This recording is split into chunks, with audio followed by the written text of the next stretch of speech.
Blog Talk Radio.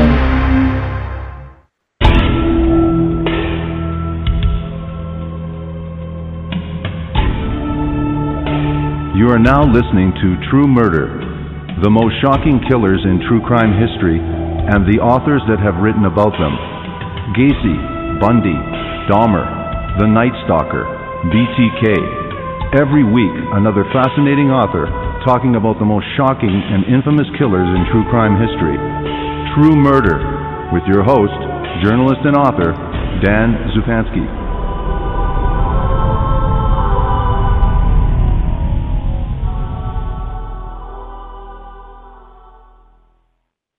Good evening. From 1895 to 1937, 93 men were hanged at California's Folsom State Prison. And this book is the first to tell all of their stories, recounting long-forgotten tales of murder and swift justice, or sometimes swift injustice that hanged an innocent man. Based on a treasury of historical information that has been hidden from the public for nearly 70 years, the full stories of these 93 executed men are presented in this collection, including their origins, their crimes, the investigations that brought them to justice, their trials, and their deaths at the gallows. This wealth of previously unpublished historical detail gives a vivid view of the sociology of early 20th century crime and of the resulting prison life. Readers take a trip back in time to the hard-boiled early 20th century California that inspired the novels of Dashiell Hammett and countless other crime writers. Illustrated throughout with authentic and haunting prison photographs of each of the condemned men, the crimes and punishments of a vanished era are brought into a sharp and realistic light. The book that we're featuring this evening is FOLSOM'S 93, The Life and Crimes of Folsom Prison's Executed Men, with my special guest journalist and author, April Moore. Welcome to the program, and thank you for agreeing to this interview, April Moore. Well, thank you for having me. Thank you very much. Fascinating book, and it takes us, myself and the reader, back in time to the turn of the century. So, Right. not the former one, the one before that. So, Right. so for this book, it's incredible how you came to write this book. So let's go back and talk about your great-great-aunt Betty and who she was and her husband Tom before we talk about the fateful day that you at your great-great-aunt Betty's came to begin your journey into this incredible story of Folsom's 93. So first tell us about your great-great-aunt Betty and her husband Tom. Well, my Aunt Betty was certainly a character. She lived in L.A., where most of my mother's side of the family lived, and she was married to Tom, who was about 30 years older than her, and she met him when she was a teenager, and he was a bookie, and he also owned some gambling clubs, and I know he'd had some dealings in Vegas with some hotels and such. And at some point in the 1940s, Tom went to Folsom to collect from an inmate who owed him, and he left with a box of mugshots of all 93 men who were executed at Folsom. Also in the box was a 40-page text chronicling the history of Folsom from the 1850s when it was first discussed, and then up until 1943. So Tom didn't really know what to do with these. I mean, according to Betty, he didn't know what to do with them, and he put them in a box, stuck them in a closet, and forgot about them, basically.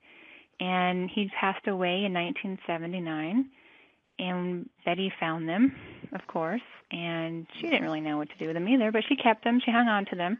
And so, mid-80s, late 80s, when I was probably 10 or 12, she would bring them out, and my sister and I would thumb through them and make up stories about them. And, they were creepy, they were funny, they had just looks on some of their faces were scary and funny. And at the time, I really had no idea where Folsom was or what it was about. But all we knew was that we had these creepy photos that my aunt had. Okay, so you're a young girl when you become fascinated with this, and you said in your book, very interesting, that your great aunt was a very, very flamboyant person, very, very striking and very interesting personality. And Mm-hmm.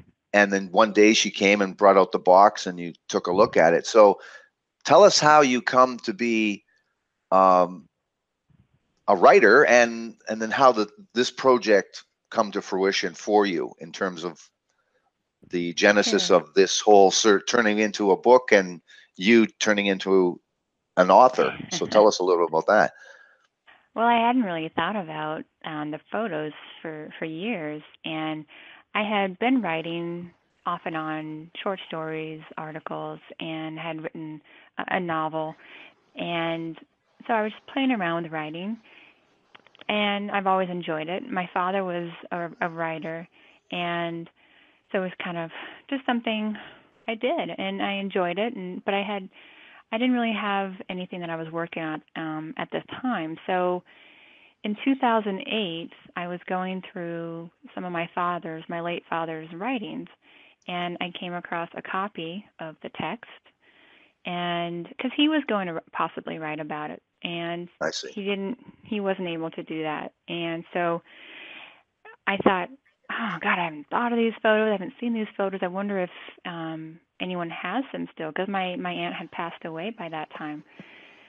So I called my grandfather and I asked him, hey, how about those Folsom mugshots? You still got those somewhere? And of course he was like, oh, I was so close to throwing these out. I thought, Oh, oh, I'm so glad you didn't. yeah, absolutely. um, he said, well, I don't know what you want with these ugly mugs, but they're yours. So he sent them to me along with the original text that they came with, and I had really no idea what I was going to find. I had no agenda, no expectations. I just was interested in checking them out because really at the time we didn't have Google, and when I was a kid, and Hmm. I had no idea what I would find. So all of the photographs have the man's name, when he was received at the prison, his date of execution. So I had a lot of information to go on. And so I plugged I plugged his name into Google and ended up coming back with many newspaper articles, some Google books that have his case mentioned. So it was kind of exciting. I was like, oh, this is kind of neat. And just the more I searched, the more I found, and I just went through one by one and got as much as I could. Yes, fascinating. Now, for this book, you outline in your book, one of the very first stories is um, talking about the gang wars in 1892 in downtown Sacramento with the Bing Hong Tong and the Chi Hong Tong societies, and the Mhm. murder of a merchant named Li Gong.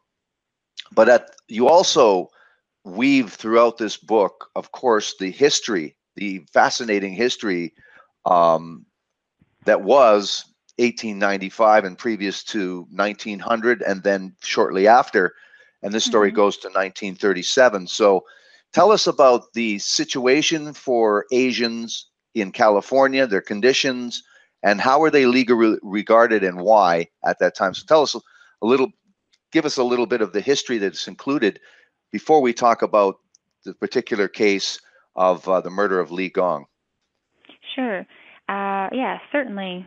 With the gold rush, it brought in people from all over, and a lot of Asians came to strike it rich, and um, I don't think California or anybody really was ready for that. And there was a lot of anti-Chinese, anti-Asian sentiment, and a lot of them were used as forced labor, and so many came through Angel Island, which is basically an island outside California where um, immigrants were channeled through, and many spent. It was more like a prison before they were allowed to come into California. So it was incredibly harsh to be an immigrant in California at that time. There was so much anti-Asian sentiment as far as taking jobs, and when you have money and gold involved, there's competition, and it wasn't a good time. I don't think a very good time for immigrants in California. Now, this store merchant was Li Gong, and apparently at that time, with two societies, of course, you have to have allegiance to one of the societies. So there was talk that Sure. this was maybe the reason for the murder. But tell us about the murder itself. And his wife's name was Ah Wah. I hope I didn't mispronounce that, but that's her name. And he's 45 years old at that time. So tell us about the situation as you outline in the book about Li Gong and his wife. He has a couple daughters. So tell us about the circumstances around before and during this murder. So Li Gong was a cigar store owner, and his apartment was attached above, from what I understand, was above the store. And two men came into the store, and Ah Wah was she was behind the counter, and her husband was in an adjacent room, but there was a window into the other room where he was sitting. And two men came in and asked for cigars, and according to the wife, she turned her back to retrieve a cigar, and one of the men pointed a gun through the window and shot her husband, and then fled the store. And the family's cook apparently came out, and he had a gun, and he shot his gun in the air, and he couldn't find the assailants. But the wife said that one of the men had a scar down the side of his face. So police were searching for a man with a scar, and they found a man. He was Chen Hain was in someone's house smoking opium, and he had just arrived in Sacramento just a day earlier, I believe. But according to witness testimony, Hain had been in this house all day long, all evening, and hadn't left. So there was so much conflicting testimony as to whether this man was there or was not there. And what happened, this gunshot had sparked another riot among the two Chinese gangs. So there was a lot of gunfire and a lot of just chaos going on. And police rounded up Hain and another man and brought them to the jail. And a lot of people were saying, that's not the right man, that's not the right man. And over the course of, I think it was about a year and a half before the case even went to trial. And by that time, the cook, he was nowhere to be found anymore. And I believe shortly after the trial, the wife also left, and it was rumored that she ran away with the cook and that the cook killed her husband. So that was the sentiment among most of the Chinese during that time regarding the case. What you include? Sorry, go ahead. Oh no, I'm just saying there was no other physical evidence to link Chen Hain to the crime, and a lot of inconsistent testimony. And frankly, I don't know that he really received a fair trial. There was a witness named Yeso Jim that led police initially to Hain, and also there was controversy eventually with Awa with the eyewitness testimony, wasn't there? There was supposed to be, irrefutable evidence because he'd have this major scar on the side of his head. So there was, like you said, there was many people saying that they got the wrong man. But what was his wife's testimony in terms of who had actually killed her husband? she didn't know his name. She didn't know who he was, but she saw this scar, and it could have been someone we really don't know. It was really based on her testimony. So, and yet there was no other. But there are witnesses who said he was never even near the cigar shop. He was never even in the cigar shop. Even the man he was convicted with, he said he wasn't even there. The man that he was convicted with had been shot in the leg from a previous riot and was in bed at the time. So, to me, it feels like there was a lot of unanswered questions, and there's a lot of going through the trial transcripts. There was a lot of questions that the prosecution never addressed, which I found interesting, and just so much, to me, a lot of doubt when you have so many witnesses collaborating with Hain, and he basically had an alibi, but and it could have been that she had seen this man the day before or the day of and saw the scar and considered him the perfect scapegoat. Mm-hmm. It was interesting, too, that you include in your book that this is how the newspapers reported, quote, one of the daughters exhibited as much feeling and agony as any white child under the circumstances. kind of explains.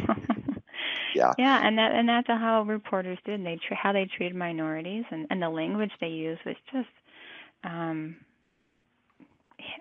heinous. It was awful. So there really a lot of minorities, especially the Chinese, once they were arrested for something, they couldn't win. When you have the media, and with anything, even today, and you have the media projecting you as this, they called Indians half-breeds and these horrible names, you don't stand a chance. Right, sadly. right. What's interesting, too, is that the very first execution in Folsom Prison comes with it controversy of somebody being executed wrongfully. Again, I just thought that was very ironic. Mm-hmm. Very first, and you already got controversy right away with Right. execution. Yeah, right. Fascinating. And I'm sure the information, I tried to find as much information as I could to present it. But in my eyes, I am not so sure that he did it. So, just based on the trial transcripts, it's certainly reasonable doubt. Right, certainly. Now, you include in your book, too, the actual event itself, the death by hanging. So tell us a little bit about the ritual itself that started in 1895 with their first execution. Tell us a little bit about what actually happens, what did actually happen. When they prepare for a hanging? Yes. Well, it's typically done, they start preparing weeks ahead as far as getting a rope that was typically made of hemp and stretching it and soaking it in water and stretching it. And I don't know all the mathematical formulas involved, but they had to know the man's weight and height, and so much of that went into how long the rope was cut, how many and how high it had to be strung up. There was certainly a science to it. So once the rope is prepared, the men who are on death row, at Folsom at least, they were in condemned row, which I also called the back alley. And you would start there's 2 tiers of cells, and of these windowless, there are these rooms that had no windows, the doors were solid, and they would start at the bottom and work their way, as executions took place, they would work their way to the next cell and the next cell until they're at the top and closest to the gallows. And so when you knew when your neighbor was executed, and you would be moving to the next cell, and Right. you'd be getting closer and closer. Well, the next important story that you include in this is about Ivan Kovalev. In 1893, he and 9 other men had escaped Siberia's Saghalian prison and made their way to San Francisco. And when they came, they of course they lied about who they were, apparently, and so tell us a little bit about how they came to, not how they came to San Francisco, but what happened once they did get to San Francisco, involving the media and, of course, the authorities. Yes, and this was certainly a case where the media worked in their favor. Sure. These are men who claimed to be political prisoners in Russia, and there had been an author who had visited the prison like a year earlier and had reported on all these horrible abuses at this prison and the conditions, and so when the U.S. got wind of this, and then they hear these 10 poor prisoners, out at sea for however many days, arrive in San Francisco, there was a lot of they felt sorry for them and felt, we need to give them asylum and give them a home. And even Russia was saying, no, you guys need to send these guys back. The U.S. said, we'll take care of this. And they did, and they let these men go free. I saw a reference that they put the men on display at a five and dime museum, and then they pretty much then disappeared into society. However, many of them within the next year were back in prison, and Ivan Kovalev was probably the worst of the worst. And he and a couple of other Russians murdered a couple, very brutally murdered an elderly couple who owned a store, and their apartment was above the store. Now, by this time, his favor with the media was probably over. So tell us how the media now treated Ivan Kovalev, given now that he was up for murder, and some of the other prisoners, like you say, within a couple of years, year or two, a lot of them were back in Folsom. Oh yeah, crimes. Absolutely. I mean, the sentiment towards them had a 180, and of course they all came out saying, "Oh, how could you guys do this? How could the U.S. Let these criminals into the country?" So suddenly nobody wanted to have anything to do with letting them in, and we're quite angry. And I mean, it was such a vicious, horrible crime, too, that I think they obviously regretted their decision, but nothing they could do about it at that point.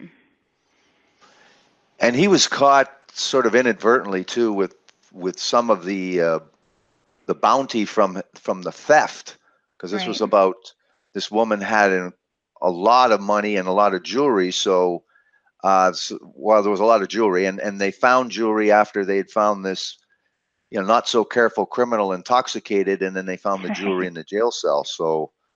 Right. So he had been arrested for disorderly conduct and over New Year's, and had been in prison or had been in jail overnight, and he knew he was probably going to get searched, and he put a watch that he had stolen from the victim and hid it in his cell, and so when he left, he left, and so they didn't find it till later, but eventually they were able to figure out who he was by talking to people who knew this particular alias that he used. So they were able to locate him. And at the time, too, he was wearing clothing from the husband, wearing suspenders and pants and a jacket. So he was certain he was wearing the evidence. So his trial progressed. Of course, he how did he plead, but the inevitable, obviously, he was executed. So tell us just a little bit about the trial and the wrap up, and then his Right. execution. Well, he claimed he didn't do it. He of course he blamed his partners for it. He said that he was just there. He was there, but he didn't take any part in it. There was, from what I understand, he spoke very little English and spoke through an interpreter. So yeah, I can imagine that was a difficult for people listening, for the jury, to keep up. And but he admitted it. He said that he was present when the murder took place, and and he kind of lost his mind too. He was, reporters were saying that he was a walking dead man, and you can kind of tell from the picture his face was very sunken in, and I think he was very haunted by what he had done. And his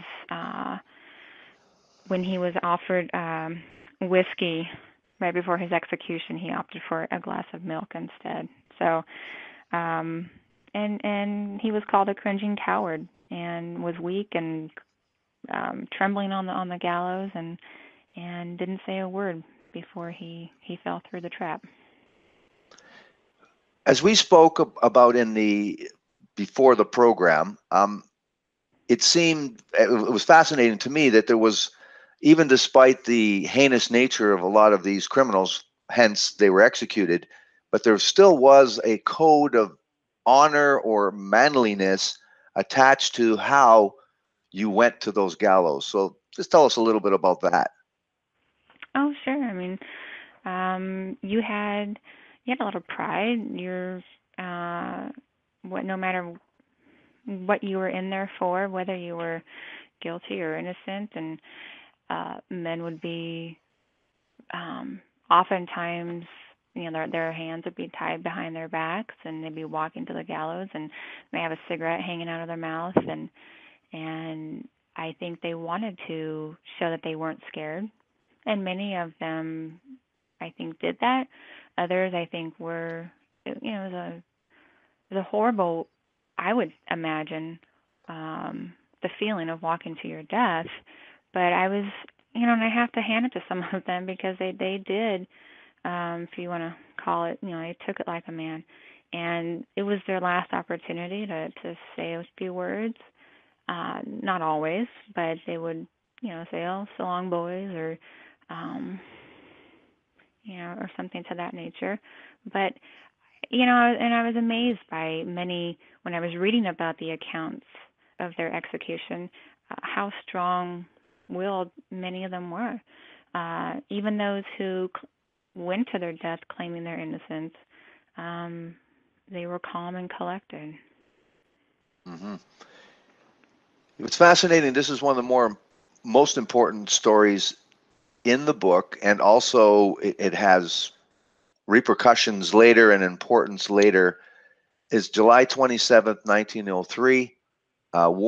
You introduced these wardens that, as we talked about before, they are weaved through the entire book, as well as being law reformers, governors that at that time that were in control of the state, and these wardens that were highly regarded wardens at these major prisons dealing with Mm-hmm. the most serious criminals. So you talk about a warden, Thomas Wilkinson, and you talk Yes. about the day they met with guards and inmates in the captain's office. Right. And they were acting like a sort of a court hearing for inmates. And so tell Mm-hmm. us about what happened with these 7 or 8 convicts in this office that day. Okay. So it was customary for Wilkinson to meet with convicts in the captain's office to hear about any insubordinate acts, anything, any infractions, and punishments would be meted out, and they'd be on their way. And so, and it certainly was a controversial method for a lot of wardens to be doing this, because they didn't have weapons, they didn't have anything like that, but he took that risk. And so there was about 7 inmates who had conspired beforehand to take the warden and his guards hostage, and they did. They stormed the office, and one grabbed the warden, there was a couple of the guards into the office, and they had razor blades and prison made knives, and it was pure chaos. And according to Wilkinson, there was blood falling in all directions, and chairs were flying. One guard got beat with a chair, I believe, and it was just mayhem. And what the ultimate goal for the convicts were, at the time, now Folsom didn't have walls around. There was a river, the American rivers on one side, and then the other 3 sides were there was no wall. There was what was called the deadline, and convicts knew you didn't cross that line, or one of the tower guards was going to let you know Right. with his gun. So what the convicts had hoped to do, and what they ultimately succeeded in doing, was using the guards and the warden as human shields. And they got to the armory, and the warden told the armory guards to let these guys in, drop the key down, and they stormed the armory, loaded themselves full of weapons, and proceeded to basically walk out of the prison with these guards and the warden as their shields. And they escaped about a mile away, and they did let the warden go. They made them change clothes, so they sent the warden back in his underwear, and they sent a couple of the guards back. One was a stenographer, which was the warden's grandson, I believe. And they did keep a few more. They kept, I think, 5 guards hostage, and so they succeeded. And let's see. They say there was 13 prisoners total had escaped, and so of course the National Guard was called, and it was a very intense manhunt for actually a couple of months. And 5 convicts, you say, were never caught. Never recaptured, right? 2 of them were killed, and 5 are never recaptured, and then the remaining ones were captured. They were brought back to Folsom, but right, we don't know whatever happened to the 5 of them. It was interesting too is that there were reports that the escaped convicts were very polite to the people that they robbed, merchants Yeah, they and were. others. Yeah, many of the newspaper reports were all consistent, saying that they were jovial. I think they were just so thrilled to be out of Folsom, that they actually left money to some of the farmers who fed them, and really the farmers had no choice because they had weapons. But they were very polite and cordial, and in fact, there was a couple of them who insisted that none of them be violent. So it was certainly not what you would expect. No. There were 2 guards that, again, are prominent in this story, and not just in this one story, but throughout this whole book, is P.J. Cochran, a guard, and R.J. Murphy, which happened to be one of the hostages along with Wilkinson initially. Mm-hmm. There was criticism right after this, and we're talking major criticism of the warden's policy that not to shoot, to kill, despite these shields. So tell us what the criticism was and what they had said they should have done with the guards as human shields. Right. So the prison board of directors they were incredibly angry. They were angry at the way Wilkinson had conducted business, allowing inmates into the office and Right. doing that sort of thing, but to not to tell their guards not to shoot. That was the idea is that you do everything you can not to let prisoners escape, and if that means putting yourself in danger, then so be it. And that was a very harsh criticism from the prison board that never should have happened. And they never should have gotten to the armory, and they never should have given up the key, because there were guards who said they had a clear shot of a few of the inmates, but were ordered not to shoot. So things could have turned out differently had he been allowed to. You talk about a trustee named Joseph Casey. So in the end, he gets pardoned for his compassion towards the guards and his role in helping the other side, as it were. P.J. Cochran, in the end, becomes very important captain of the guard. So let's talk about P.J. Cochran, and after this, what is he known for in terms of the treatment of prisoners? So we can get into some of the things like the straitjacket and some of the other things that were de rigueur in Folsom Prison at that time. Right. It certainly depends on who you talk to. There were many written accounts from former inmates at the time who thought Cochran was basically a guard of torture. And because at this time corporal punishment was still in vogue and used, and Cochran's job was to lace up the straitjackets, which was a pretty horrendous punishment meted out in those days. And there was an inmate named Jack Black who had written his memoir and had spent much time in Folsom and talked about how many of the inmates hated Cochran, and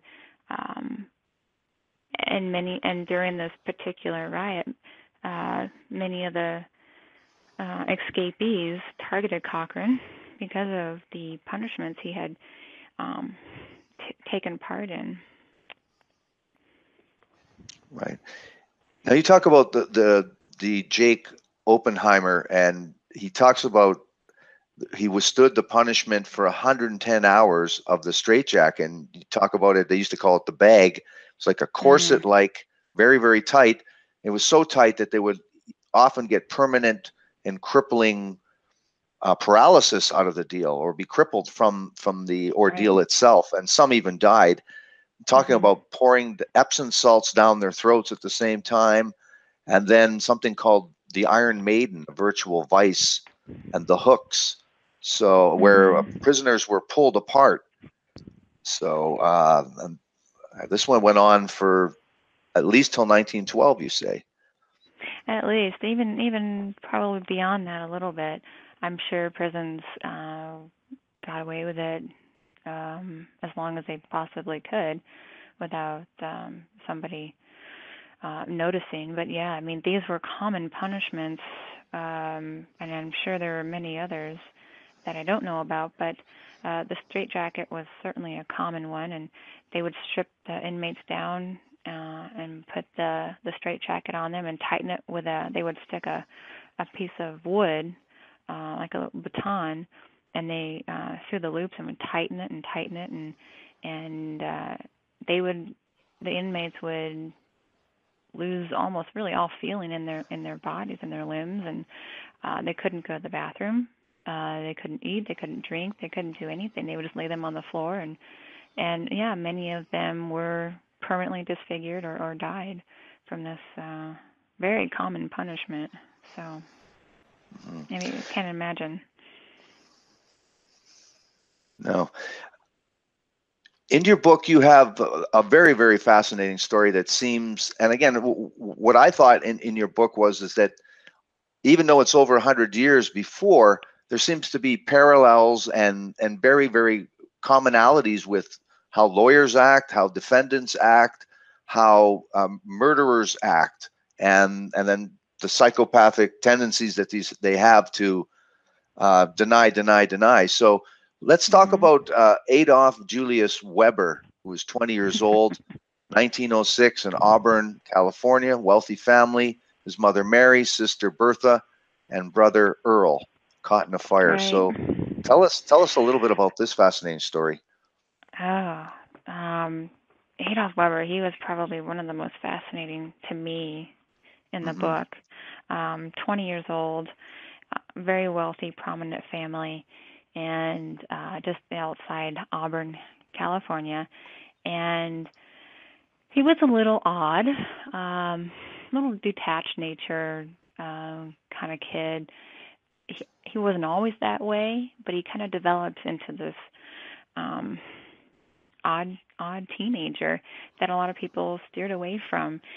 And in say 1904, his neighbors found his house on fire, basically, and the house was boarded up, well, closed up, locked up, the windows, doors, everything. And so they thought the family was away, and so they broke windows to get in to at least try to get out some furniture and save what they could. And they stumbled upon the bodies of Mary Weber and Bertha Weber, the mother and her daughter Bertha. And then they also found the body of Earl, who was 6 years old, and Adolf was under a tree, basically watching the scene unfold, which is where he was found by people, and he had a cut on his hand that was bleeding. But he couldn't really say what had happened. He said that he had to get into the house, he had to save his mother, but given his detached nature, no one really saw this as odd, just because he was an odd character. But what turned out, once the fire had, by the next day, they found the body of his father with a bullet wound, and then his mother and sister also had bullets in them as well. So it had turned quickly to what may have been an accidental fire was a cover-up of a murder. Also, at the same time, there's a bizarre bank robbery that had occurred previously where this brazen robber jumped over the counter, stole $6,000, shot at a clerk, and escaped with a horse and cart into the hills. The officials eventually found the bandit's false beard, shirt, and overalls. Tell us what the connection is with this bank robbery and this murder. Well, the money was found buried outside of the Weber barn, so the money that was stolen.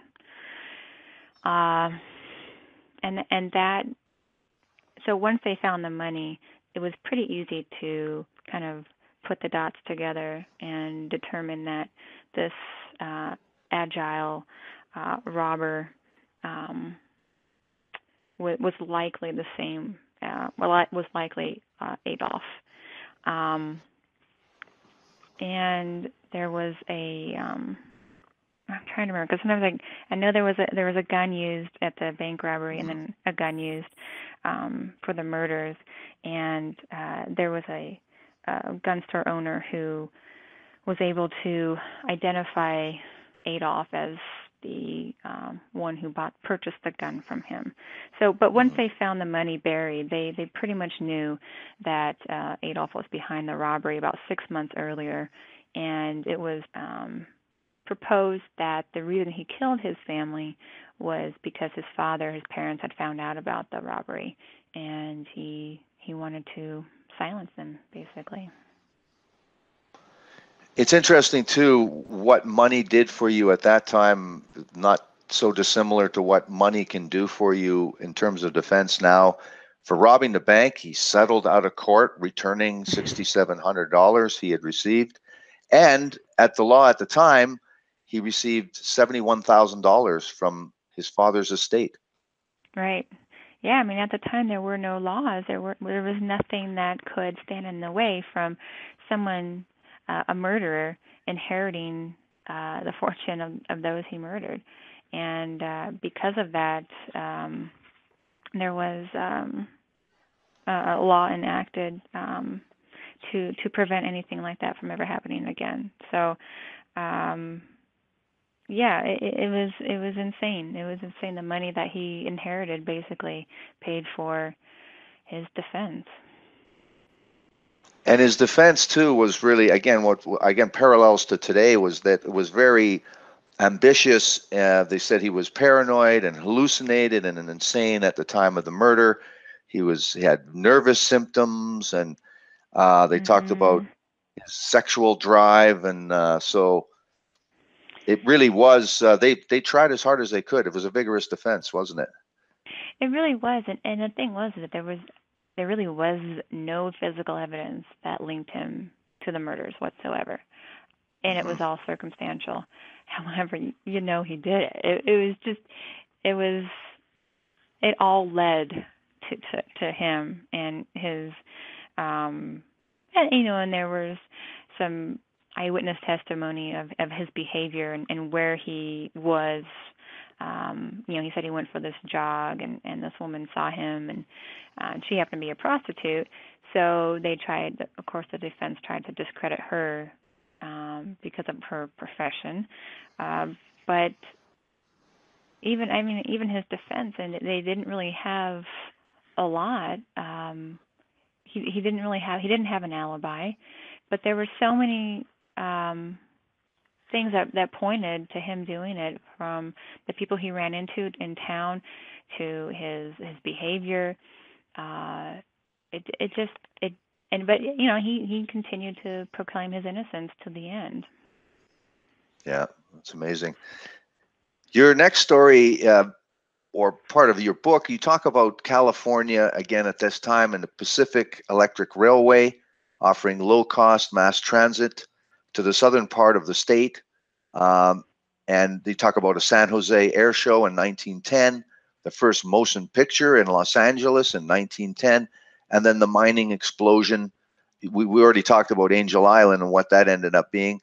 But there was sort of they considered this under Governor Hiram Johnston became governor, and then talked about how it was considered a progressive era, unprecedented reform against the railroad's corruptive regime, but also what that led to in terms of rights for women and also prison reform. So tell us a little bit about that. Yeah, it was a big time for California during that time, because you had the railroads. It was such a monopoly, and they controlled the waterways. They controlled so much, and the citizens were sick of it. They're tired of it, and women suffrage, and they were looking for change. They were looking for some forward thinking, and tired of the status quo. And so, and minorities were rising and demanding rights, and just alongside the women. And as far as the prison goes, it was also a time to reform prisons and the treatment that the inmates were receiving, and so it was a huge time for California during that era. It's interesting. The reforms included. It seems amazing that they were that insightful at that time. That there was parole now was available for low risk offenders, and they separated. They thought, wait, we should separate first time offenders from hardened convicts, and they abolished corporal punishment in prison. And built a farm, making the prison self-sustaining. So the system under James A. Johnston, warden, and Hiram Johnston, very interesting. And in these reforms, he was such a reformer, he was moved to San Quentin and implemented reforms there. So these really, the people that were wardens and the governors at the time were major prison reformers. Well, yeah, some of them were, not all of them, but those two absolutely, and especially Johnston. He he was so well respected in the prison penal system, and not only did he go to San Quentin, he also was at Alcatraz. So Hmm. yeah, he saw how you treat people, and um, and what you're going to get in return. And so, he knew that if you treated with somebody with respect, regardless of what they did, regardless of why they were in prison, you're going to get respect back. And that was something I think previous wardens didn't quite understand. I mean, to them, these prisoners were there for a reason. They were there to be punished, and and the more that they rebelled, the worse the punishment would. And there was no mutual respect, and then there was always chaos. There were riots, there were uprisings. But Johnson saw it differently, where you give these inmates something. I don't know if you want to call it, give them something to live for, but you give them something, they'll give you something back, and it created an environment where there could be peace finally, at least for a little while, in a very volatile place. Yeah, you talk about James A. Johnston. He did more changes at Folsom in 1 year than anyone else in history. And we talk, interesting, you're talking about humane treatment. This is an extreme example of that in terms of Jacob Oppenheimer. We talked about him before and during the 110 hours Mhm. of the straitjacket, and he was in Right. solitary for years. So they called him the human tagger, and apparently him and Warden Johnston, they weren't friends, but they became friendly. Right. And John and the human tagger was called the worst criminal in California. Um, he spent 18 years in solitary. So tell us about a Mhm. little bit about this condemned man, because there's a very interesting and complex character and a very good writer in terms of he wrote an autobiography called The Condemned Man. So tell us more about this Mhm. fascinating interaction with human tagger, Oppenheimer, and Warden Johnston. Right. He was probably my, if I had to pick a favorite, Oppenheimer's probably my favorite, just because he was so fascinating, and for what he had been through, for what he had been dealt, he had this, and the fact that he was in solitary confinement for about 16, 18 years was his amazing insight into the outside world and the human psyche, and his writings were beautiful and poignant and insightful, and uh, very unlike what I suppose you would expect of someone who spent so much time in solitary, and who was also considered the human tiger, and that you had this vision that he ripped people apart, and it really wasn't the case. And um, Johnson saw this in him. He saw that this is a human being, and there's a reason that maybe he is this way. There's a reason he lashes out, and he approached him, human to human, and to find out really more about him. And they did end up kind of striking up this friendship, which then also led to Oppenheimer. I think it demystified him in a way to the next warden who came in after Johnston, because he I think they were able to understand Oppenheimer a little more based on Johnston's experiences with him. Well, the human tagger, though, too, didn't like his confines, so he wanted to escape. No. He had pioneered this use of sort of like a Morse code with certain taps meaning certain things. And so he tried to escape, and the guy that ratted him out, he killed him. And so he would talk Right. about why he killed all those men. He said self-defense. Right. Yeah. I mean, he says, they goaded him, they egged him on, and I think Oppenheimer had become this, I don't know, this enigma, this strange figure in this prison, because he bounced back from San Quentin to Folsom back and forth, and kind of became this legendary figure, I think, to some of the inmates. And he was slight of stature. He was a small man, and I think a lot of the inmates probably goaded him, and not to say that it was right what Oppenheimer had done, but in a way he kind of was this caged tiger that when he was let out, he had revenge to act out. So he had a lot of time on his hands. So he had a lot of time to plan and these types of things. So he was a fascinating figure. Yes, he was like eloquent writer too. It seems, and also that he had a certain charm. There was 4,000 people at that time that signed documents not wanting him to be executed to Governor Johnson, and his lawyer, which was a really good lawyer at that time, worked pro bono for 6 years on his behalf. Right. He really believed in him, and yeah, he had a lot of supporters outside of the prison, and certainly a lot of women admirers who sent him flowers and chocolates and things like that. But there was a lot of people, including like his attorney, who really believed he kind of got the raw end of the deal, and that he deserved much better treatment than what he was given. So, and his lawyer believed in him and believed in his case, and believed that he at least deserved to be not in solitary confinement anymore, and that he deserved to be with the other inmates and to have more of a life that other than living in this small, lightless cage, basically. Yeah, we don't have enough time to go through all of the stories, but one that we really want to talk about too is a little bit about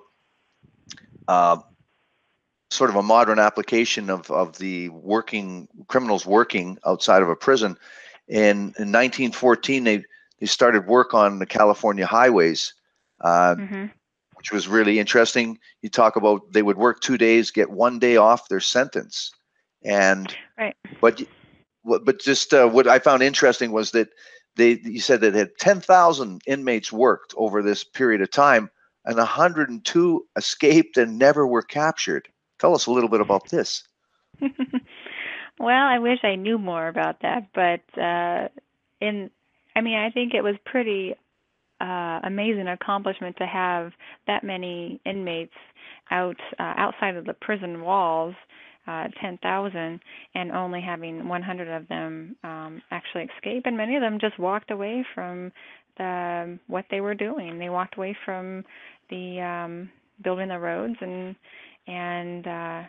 were never heard from again. And likely most of them who were taking part of this program were pretty low-level criminals who were eventually probably serving short sentences, perhaps, or who weren't considered danger to society.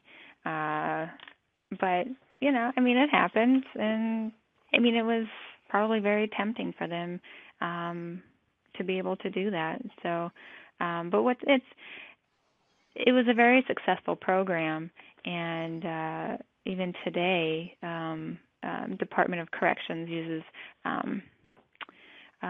inmates for various forestry and fire protection projects and park maintenance. So,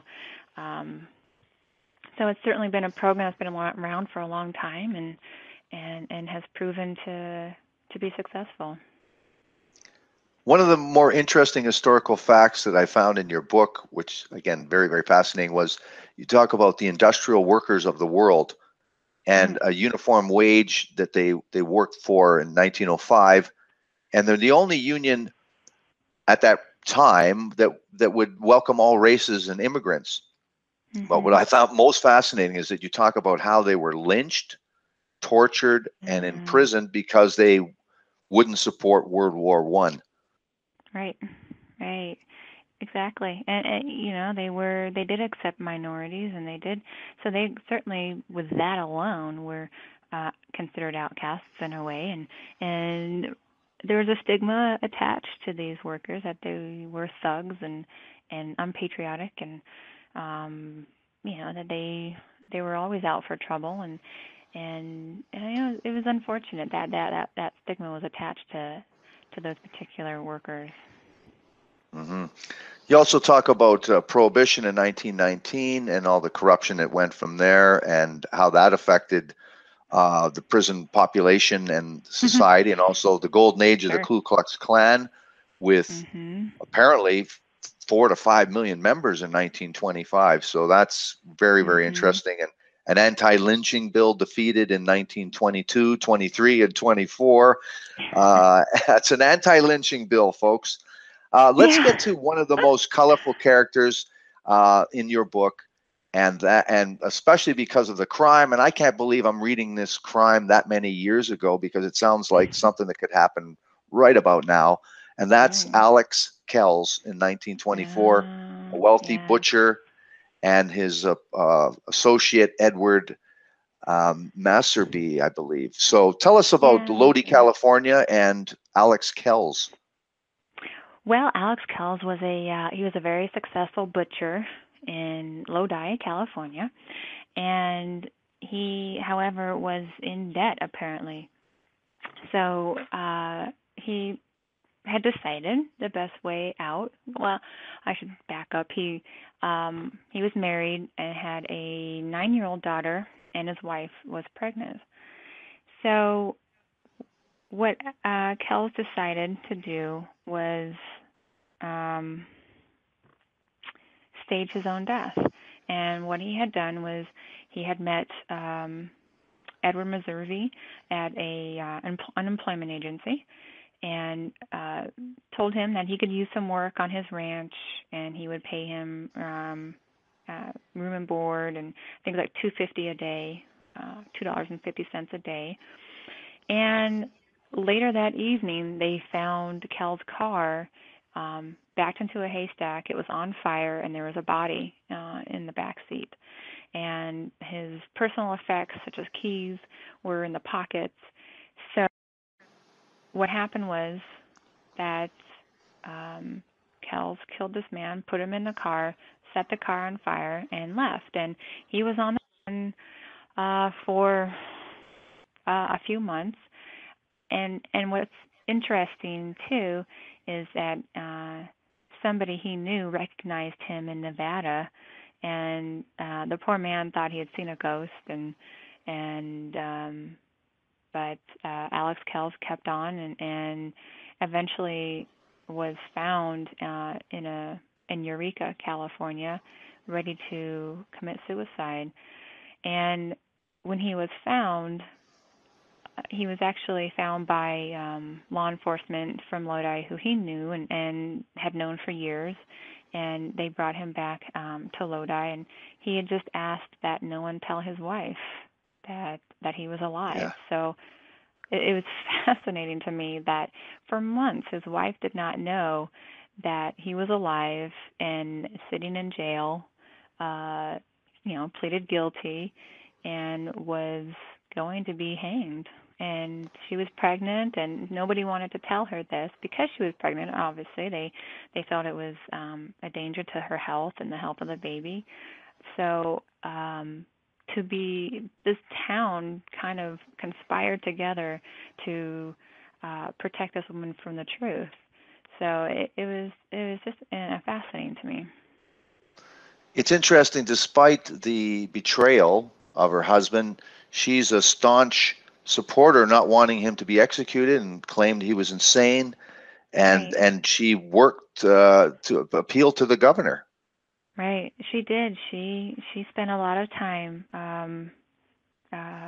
at the governor's office, even right up until, even on Christmas Eve, she was there, and claiming that she knows so much more, but nobody asked her, and so she said she's very, very bitter, really, that she was not told sooner that her husband was had been captured, and that there were these months that went by where she could have presented evidence that supported this theory that he was insane, that he wasn't right in the head, and that there was a lot of things that had happened that she felt that he exhibited a lot of these hallucinations and paranoia that would, for her, explain why he had killed this man.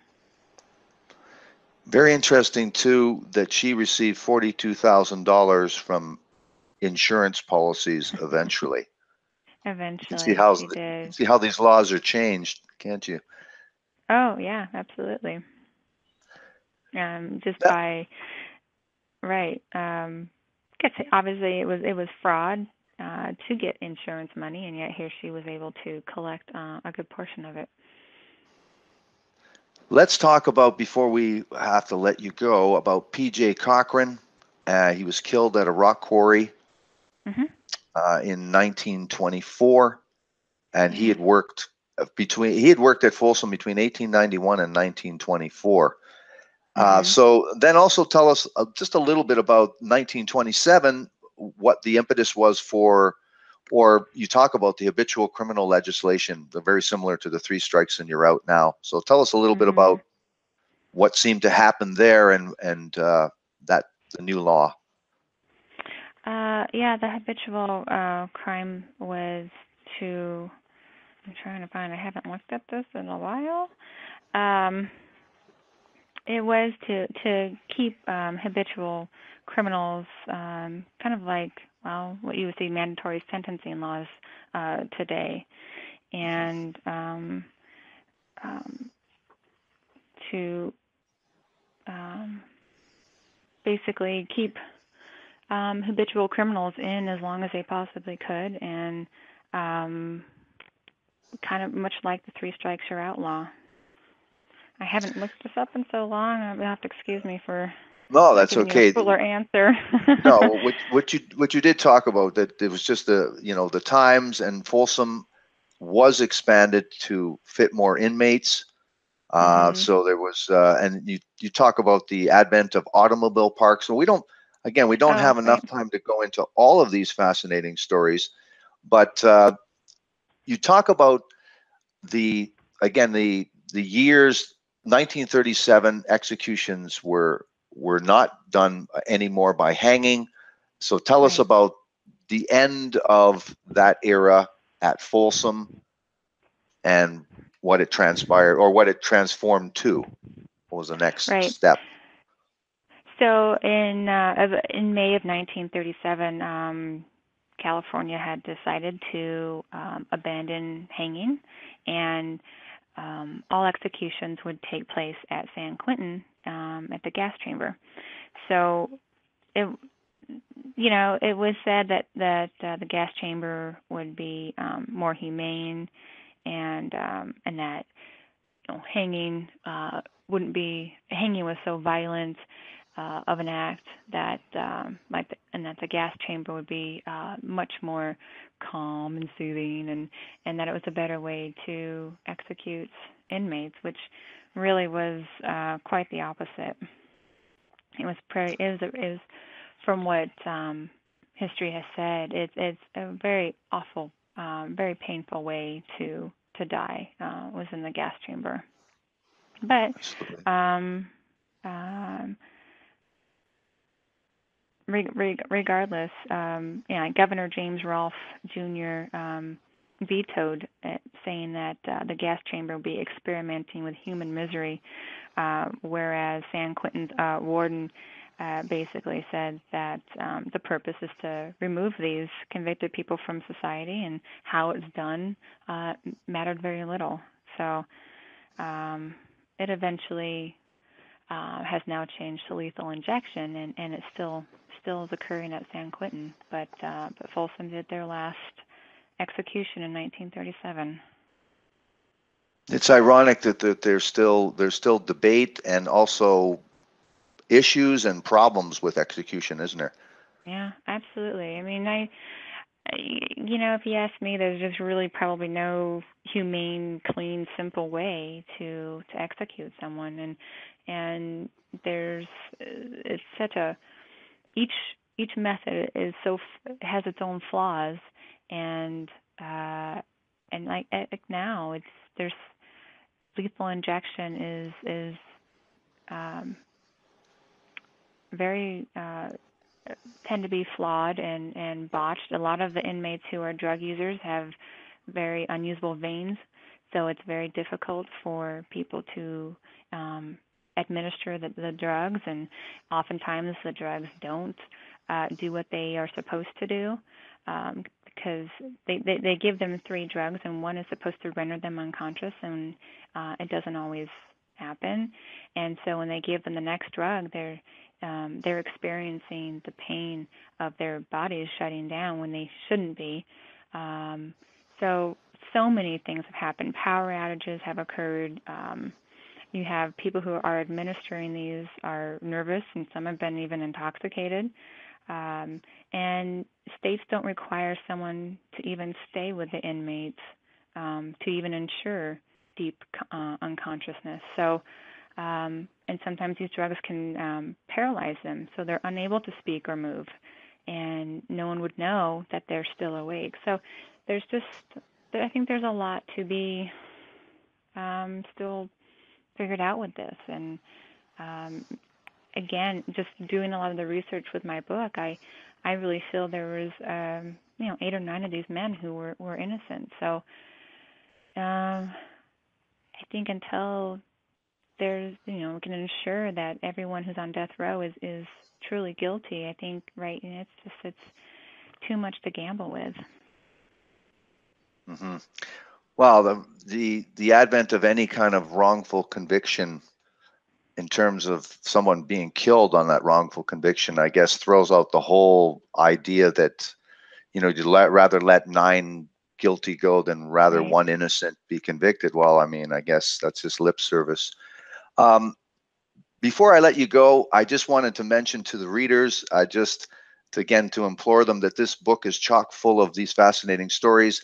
And I'll just leave our audience with this headline for the story about Alfred Bollinger and his wife Eva and somebody named Alex Summers. And the headline in a newspaper was Mrs. Eva Bollinger of Marysville tells her harrowing experiences as bride of men with bloodlust.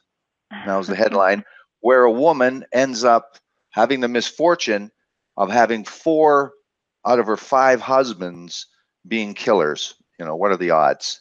So again, if you think some of this stuff is new, it's old. So it's a very, very fascinating book, including all of these stories, and then the historical background that is necessary to really fully understand the times and the feelings and the emotions at that time, and how things changed from really harsh treatment to a rehabilitation method, basically in prison, self-sustaining farms, payment of prisoners, freedom of rights for prisoners. So very, very interesting story. If you included all of this, and a wonderful, wonderful trip down memory lane in terms of true crime. So I want to thank you very much for that.